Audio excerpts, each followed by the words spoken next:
Bismillahirrahmanirrahim. Alhamdulillahirabbil alamin. Wassalatu wassalamu ala asyrafil anbiya'i wal mursalin wa ala alihi washabihi ajma'in. Assalamualaikum warahmatullahi wabarakatuh. Ahli panel dan sidang hadirin yang dirahmati Allah. Segala puji-pujian kehadrat Allah Subhanahu wa taala kerana dengan limpah kurnia dan izinnya dapat kita bersua bersama-sama dalam forum pada hari ini. Hadirin yang dihormati, sebelum saya memperkenalkan saya untuk mengupas terlebih dahulu tajuk forum ini.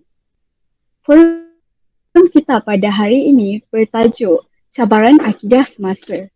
Pada zaman yang penuh pancaroba ini, antara cabaran utama umat Islam adalah terhadap kekuatan pegangan akidah. Definisi ajaran akidah bermakna ikatan atau simpulan atau menyimpulkan sesuatu. Dari segi istilah, akidah Islam dapat ditarifkan sebagai kepercayaan atau keimanan kepada hakikat dan nilai yang mutlak, yang tetap dan kekal, iaitu kepercayaan yang tersimpul dengan teguh dalam jiwa yang tidak mungkin terurai dalam apa jua keadaan dan suasana. Baiklah, sebelum kita menelusuri lebih mendalam tentang topik perbincangan kita pada hari ini, molek kiranya kita berkenalan dengan keempat-empat ahli panel kita pada hari ini. Panel kita yang pertama, Muhammad Nabil bin Muhammad Imran. Seterusnya, saya perkenalkan ahli panel kita yang kedua, iaitu saudara Muhammad Fahmi Ansar bin Suhaimi. Seterusnya, saudari Nurul Shana Fatihah binti Badarudin, walaupun nampak pemalu tetapi namun petah bicaranya. Akhirnya, panel kita yang keempat, saudara Muhammad Amsyah Fudail bin Kamal Arifin.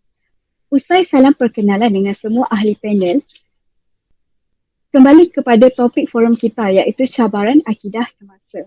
Sebelum kita melangkah dengan lebih jauh lagi, elok kiranya kita menelusuri apakah perbezaan antara akidah yang benar dan akidah yang batil. Bagi menjawab persoalan ini, izinkan saya mengajukan soalan pertama kepada ahli panel kita yang pertama, saudara Nabil. Mohon saudara merungkaikan persoalan ini kepada semua. Baiklah, Assalamualaikum warahmatullahi wabarakatuh. Alhamdulillahirabbil alamin, wassalatu wassalamu ala asyrafil anbiya'i wal mursalin wa ala alihi wa sahbihi ajma'in. Pertama sekali, saya ucapkan terima kasih kepada moderator kita pada malam ini, saudari Nur Ain Alia. Baiklah, bagi menjawab soalan yang beliau tujukan, iaitu apakah perbezaan antara akidah yang benar dan juga akidah yang batil. Pertama sekali, untuk kita bezakan yang mana akidah benar dan mana akidah batil, penting untuk kita bezakan perkara basic, iaitu apa kita bezakan dia punya ciri-ciri. Jadi ciri-ciri akidah yang benar, yang pertama ialah akidah ini bertetapan dengan Al-Quran dan Sunnah.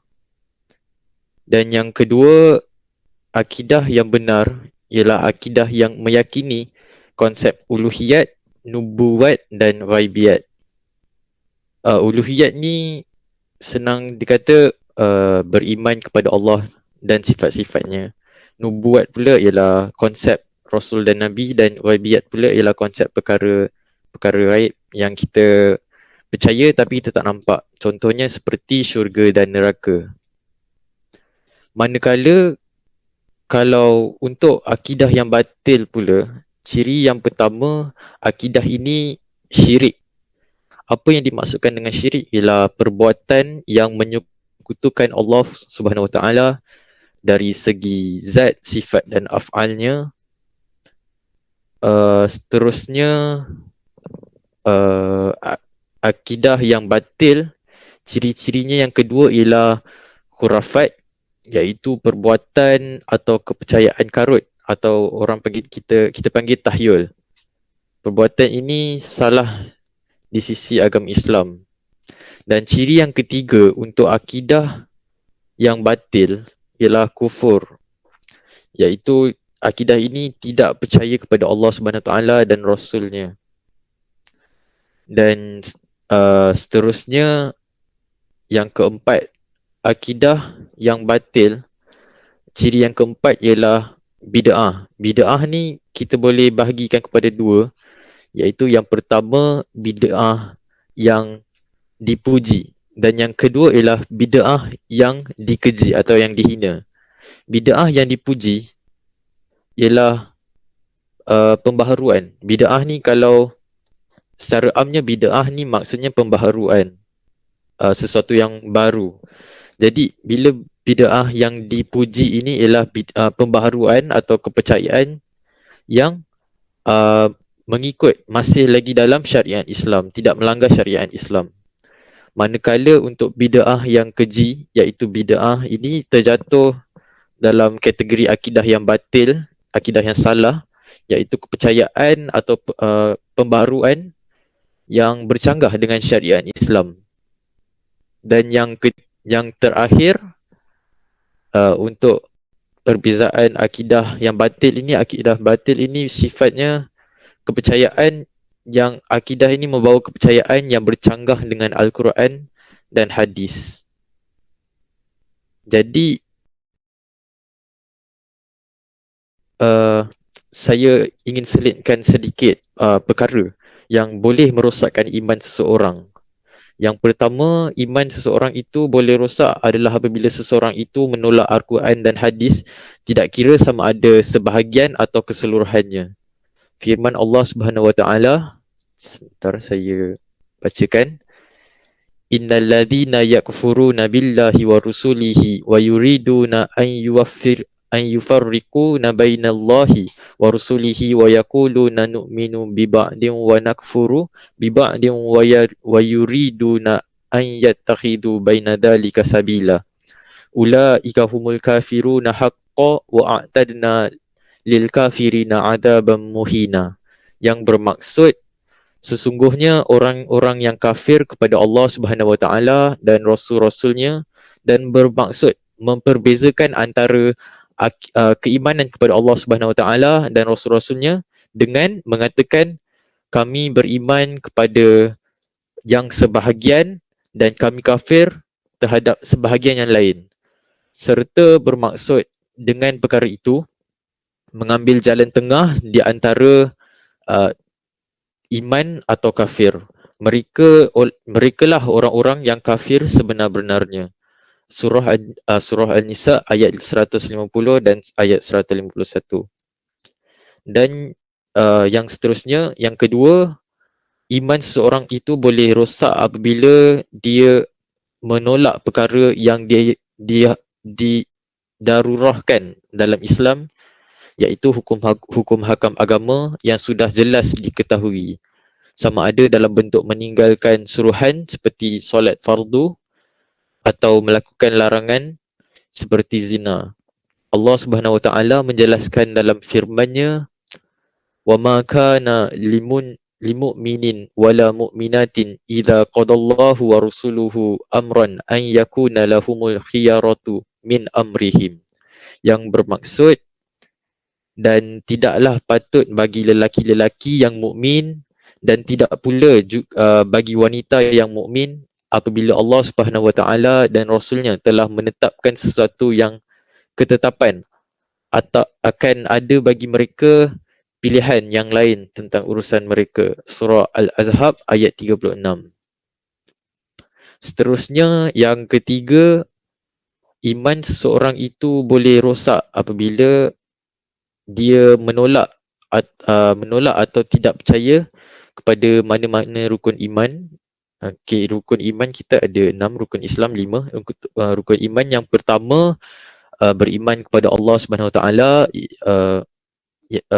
Rukun iman yang kedua, beriman kepada malaikat. Rukun iman yang ketiga, beriman kepada Al-Quran. Yang keempat, beriman kepada Rasul. Yang kelima, beriman kepada hari kiamat. Dan yang terakhir, yang keenam, beriman kepada qada dan qadar. Dan seterusnya, perkara yang boleh merosakkan iman seseorang apabila seseorang itu mempersendakan dan memperlekehkan Islam secara sedar atau sengaja.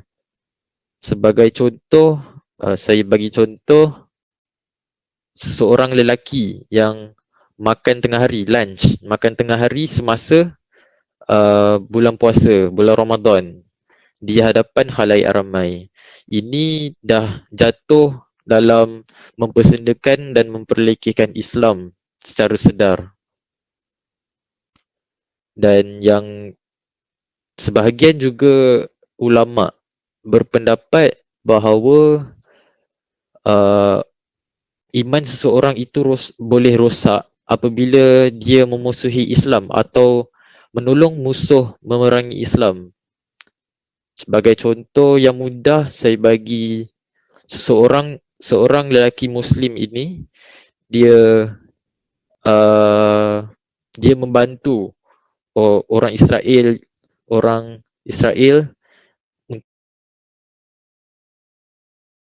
membunuh. Itu contoh saya bagi untuk mudah faham. Dan sebahagian juga ulama berpendapat mereka ini jatuh dalam golongan yang Allah murka. Dan sebahagian yang memusuhi Islam ini juga kita boleh panggil dia, sebahagian daripada mereka ialah golongan Mu'tazilah. Mu'tazilah ni saya kira liberal, Islam tapi dia liberal. Dan sebahagian ulama berpendapat golongan Mu'tazilah ni dia terkeluar dari Islam. Jadi sebagai kesimpulan persoalan yang tadi tu, saya ingin sampaikan iman yang benar menuntut seseorang itu melaksanakan amal ma'ruf nahi mungkar, iaitu melaksanakan amal dan mencegah sebarang kemungkaran, sama ada dengan tangan, lidah atau selemah-lemah iman dengan hati, dengan cara tidak redha terhadap perkara tersebut. Islam juga melarang umatnya mengkafirkan orang lain kerana ia boleh merosakkan kesucian dan kekuatan umat Islam. Sabda Nabi Muhammad SAW, sesiapa yang menuduh seorang mukmin sebagai kafir, dia seolah-olah telah membunuhnya. Hadis riwayat Al-Bukhari dan Muslim. Yang seterusnya saya nak simpulkan, prinsip ahli sunnah wal jamaah ni, dia tidak menghukum kafir terhadap seorang sehingga jelas terbukti kekafirannya. Orang yang menolak sebahagian hadis ahad yang sahih seperti Al-Bukhari dan Muslim pun tidak boleh dituduh sebagai kafir. Dr. Yusuf Al-Qardawi menjelaskan sebenarnya tidak ada ruang untuk meletakkan hukum kafir dalam isu ini. Ini kerana ulama tidak mengkafirkan sesiapa pun kecuali mereka yang mengingkari sunnah secara mutlak dan tidak menganggapnya sebagai sumber hukum syarak selepas Al-Quran. Jadi saya rasa cukup untuk saya menjawab soalan yang ditujukan kepada saya. Saya serahkan majlis kita kepada saudari moderator kita. Sekian, terima kasih. Demikian tadi penjelasan mengenai perbezaan dua akidah yang pada pandangan saya amat terperinci dan menarik daripada saudara ahli panel kita yang pertama. Seterusnya, saya mohon ahli panel kita yang kedua, saudara Fahmi, untuk menjelaskan apakah cabaran akidah semasa pada zaman ini. Silakan saudara. Assalamualaikum dan salam sejahtera. Terima kasih saudari pengerusi Nur Ain Alila. Sidang hadirin yang dihormati, kegoyahan akidah dalam diri seseorang juga merupakan antara faktornya tahap keimanan mudah merudum sekaligus meruntuhkan institusi Islam serta imej suci agama itu tersendiri. Bukan itu sahaja, masalah ini juga boleh mendorong atau memangkin seseorang itu berpaling tadah serta menolak kekuasaan Allah SWT dalam setiap aspek. lantas berlakunya porak-poranda dalam masyarakat Islam. Namun, apa yang dapat kita dapati pada hari ini adalah masalah akidah yang kerap berlaku, iaitu ajaran sesat. Apakah itu ajaran sesat? Ajaran sesat merupakan sebarang ajaran yang dibawa oleh orang Islam maupun bukan Islam dan mendakwa ajaran tersebut dibawa oleh Islam sedangkan ianya bercangkah dan berpaling daripada ajaran Nabi. Sudah terang lagi kan bersuluh, ajaran sesat ini tidak sesekali membawa manfaat kepada manusia sejagat. Malah akidah kita pasti akan melencong jauh serta amalan di dunia ini tidak akan langsung diterima oleh Allah SWT di akhirat kelak. Tambahan pula, menurut kajian Jabatan Kemajuan Islam Malaysia iaitu JAKIM, kadar peningkatan pengikut serta ajaran sesat ini kian meningkat sebanyak 15% setiap tahun sehinggakan mereka berasa perkara ini menjadi kebiasaan terhadap penerimaan masyarakat Islam di Malaysia. Oleh itu, tindakan susulan yang serius perlu diambil berat sebelum ianya melarat dan membawa kesesatan kepada orang ramai. Baiklah, saya akan meneruskan penjelasan saya dengan ciri-ciri ajaran sesat.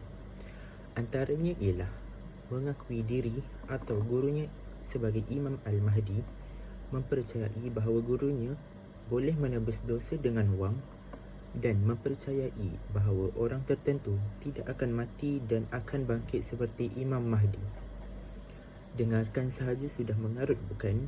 Ya, kita semua telah diberitahu bahawa semuanya sudah tertulis di dalam kitab suci Al-Quran. Namun, mengapa kita masih mahu mempertikaikan serta meragukan apa yang telah dijanjikan Allah terhadap kita? Yang lebih merisaukan adalah masyarakat setempat yang kurang didikan agama lebih mudah mempercayai kata-kata orang yang mendakwa dirinya alim ulama, sedangkan ajaran yang dibawanya tidak menepati kriteria yang telah disyariatkan oleh agama Islam. Jika kita kaji dari dimensi yang lain, pengaruh fahaman liberalisme juga antara faktor ajaran sesat merebak dan kian serius bagai duri dalam daging di setiap pelusuk muka bumi ini. Hal ini demikian kerana masyarakat pada hari ini lebih mudah menggunakan pemahaman tersendiri yang berpaling terhadap Al-Quran serta hadis Nabi. Liberalisme merupakan pemikiran berasaskan akal dalam membuat sesuatu hujah dan keputusan. Antara contoh fahaman liberalisme adalah mengkritik Al-Quran dengan menafikan kesahihan kalam suci Allah. Yang kedua, penolakan syariat seperti menolak hukum hakam serta fahaman hadis Nabi dan menghalalkan pergaulan bebas dalam golongan remaja. Malah yang lebih bermasalah adalah persamaan dan kesusasteraan oleh pihak sejarawan terhadap syariat Islam, di mana mereka menyamakan kedudukan manusia pada zaman Kesultanan Melayu Melaka adalah sama taraf dengan para nabi. Ekoran itu, kita hendaklah sentiasa berusaha untuk memperbaiki ilmu akidah kita dengan berguru dengan orang yang berilmu serta berakhlak mulia. Pendek kata dari saya, tidak rugi walau sedikit pun ilmu yang kita perolehi jika kita hendak dibandingkan dengan fahaman sesat yang boleh melunturkan serta merosakkan akidah kita, malah menyumbang kepada masalah akidah yang lebih susah untuk dikawal pada masa akan datang. Baiklah, itu sahaja penyampaian saya. Saya serahkan majlis kembali kepada si saudari moderator. Terima kasih atas penjelasan yang panjang lebar tersebut, Saudara Fahmi. Seterusnya, persoalan untuk Saudara Shana, apakah faktor yang menyebabkan ajaran sesat semakin tersebar pada masa ini? Silakan, Saudari. Terima kasih saudari moderator. Untuk menjawab pertanyaan tersebut, Saya berasa bahawa faktor-faktor yang menyumbang kepada penyebaran ajaran agama sesat di Malaysia adalah contohnya kepercayaan segelintir masyarakat kepada perkara gaib. Perkara gaib bukanlah sesuatu perkara yang asing kepada kita kerana ia sememangnya terkandung di dalam Al-Quran dan Al-Hadis. Akan tetapi, penganut ajaran sesat mudah percaya apabila ajaran tersebut disandarkan kepada ayat Al-Quran dan Al-Hadis yang diputar belikan oleh guru ajaran sesat mereka. Seterusnya, individu yang terbabit terlalu taksub dalam mencari kelebihan dalam ilmu-ilmu Islam menyebabkan mereka mudah mempercayai ilmu yang kedengaran menarik di telinga mereka sahaja. Sebagai contoh, guru ajaran sesat berkongsi ilmu hanya diketahui oleh insan-insan yang terpilih. Kekaguman mereka membuatkan mereka buta. Ilmu tersebut tidak mempunyai harga di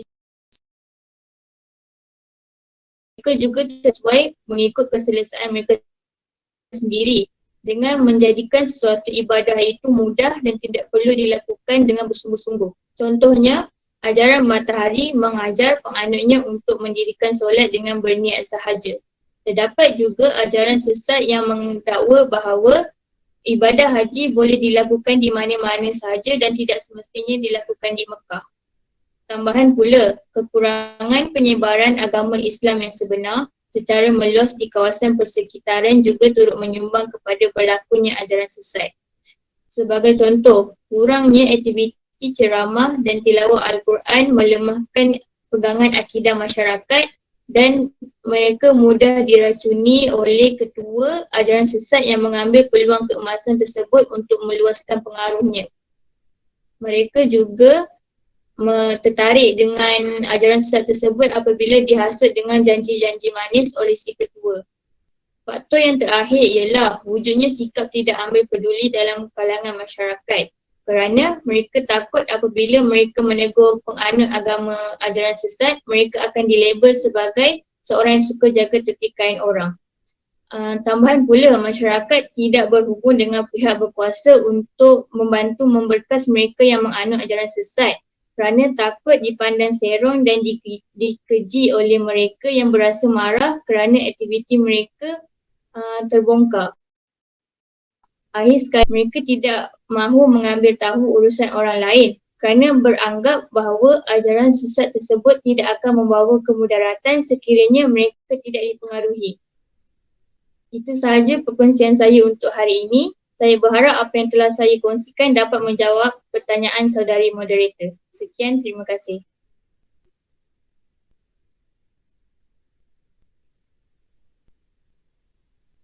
Terima kasih saudari Shana. Seterusnya, saya mohon ahli panel kita yang keempat untuk menjawab persoalan terakhir berkaitan dengan langkah yang perlu diambil bagi mengatasi cabaran akidah semasa. Silakan saudara Amsyah. Terima kasih kepada pengerusi majlis yang arif lagi bijaksana. Saya akan meneruskan lagi forum ini dengan tajuk yang akan saya bentangkan, iaitu langkah-langkah mengatasi cabaran akidah semasa. Pada mutakhir ini, kita telah melihat atau mendengar bahawa akidah masyarakat sekarang amatlah membimbangkan. Ini dapat dibuktikan bahawa banyak ajaran sesat yang majoriti diikuti oleh orang Islam sendiri. Ini kerana mereka kurangnya ilmu di dada. Mereka bagaikan katak di bawah tempurung kerana tidak tahu apa-apa dan mengiyakan perkara yang tidak benar tanpa soal sedikit. Justru kita sebagai umat Islam haruslah meneliti dengan baik mungkin yang diberikan oleh Allah SWT untuk memastikan yang benar dan yang salah. Dari guru yang alim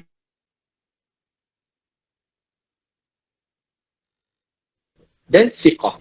Ini kerana mereka telah mendalami ilmu akidah Islam dengan lebih mendalam.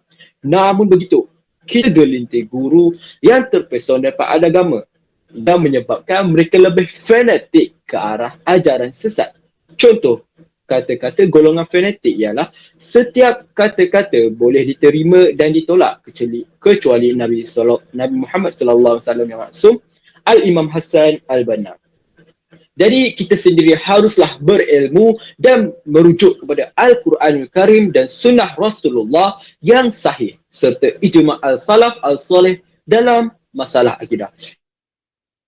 Ini kerana Al-Quranul Karim dan sunnah Rasulullah adalah sumber rujukan utama umat Islam.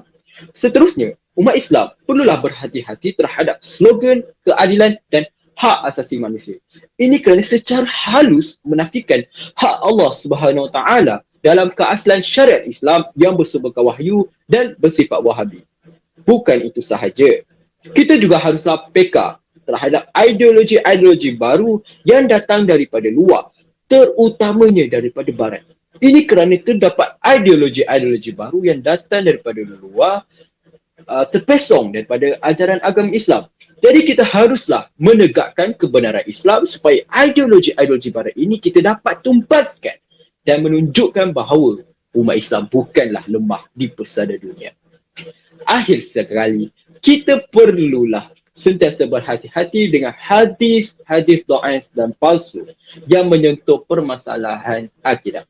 Jika tidak, kita akan terpesong dan menyebabkan kita murtad kerana menegakkan perkara yang salah.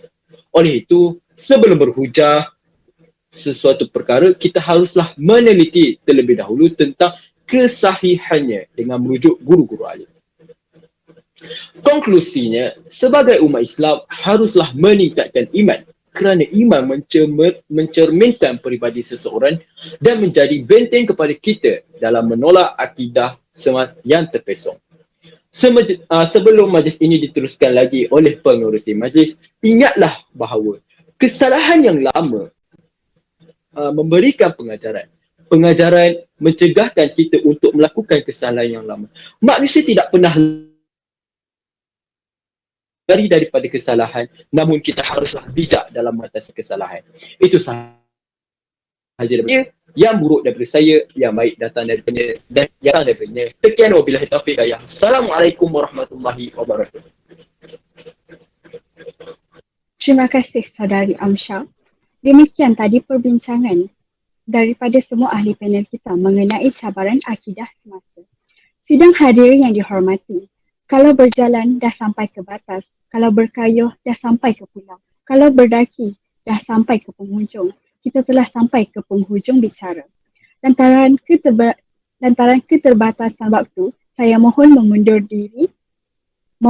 Sekian wabillahi taufiq wal hidayah. Wassalamualaikum warahmatullahi wabarakatuh.